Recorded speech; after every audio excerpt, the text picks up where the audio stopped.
सुन रहे हैं सोनल कौशल की आवाज में कैस जौनपुरी की लिखी कहानी छोटी दुर्गा भाग 6।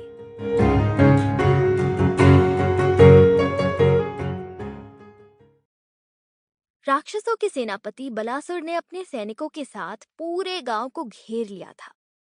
उनके हाथों में लंबे लंबे भाले, तलवार और खंजर थे।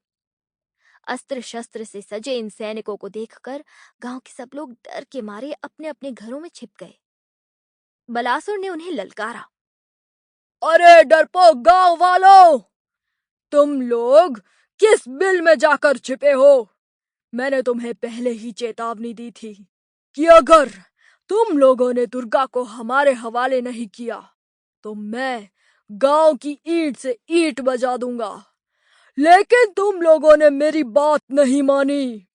अब भी वक्त है, उसे मेरे हवाले कर दो, वरना तुम सबको जान से हाथ धोना पड़ेगा। पूरे गांव ने बलासुर की चेतावनी सुनी, लेकिन दरवाजा खोलकर बाहर आने की हिम्मत किसी की भी नहीं हो रही थी। सुमती बहुत डर गई थी। उसने दुर्गा को अपने सीने से चिपका लिया, ठीक वैसे ही जैसे कोई चिड़िया अपने बच्चे को अपने पंख में छुपा लेती है। दुर्गा भी डरी सहमी आने वाले खतरे की राह देख रही थी। बलासुर बौखलाहट में इधर उधर टहल रहा था।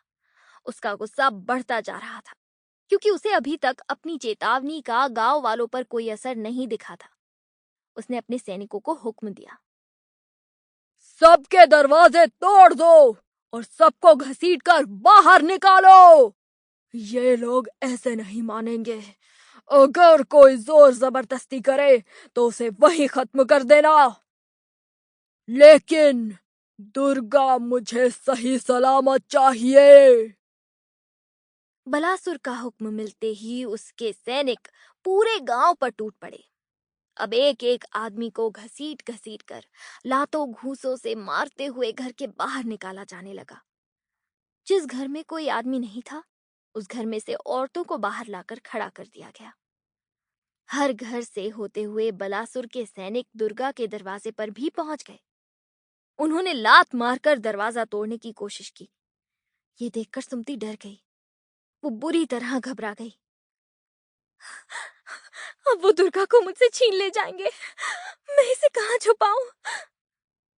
वो इसी उधेड़-बुन में थी, तभी सैनिकों ने दरवाजा तोड़ दिया और घर में घुस आए। वो दुर्गा को सुमती के हाथ से छीनने लगे।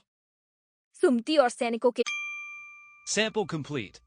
Ready to continue?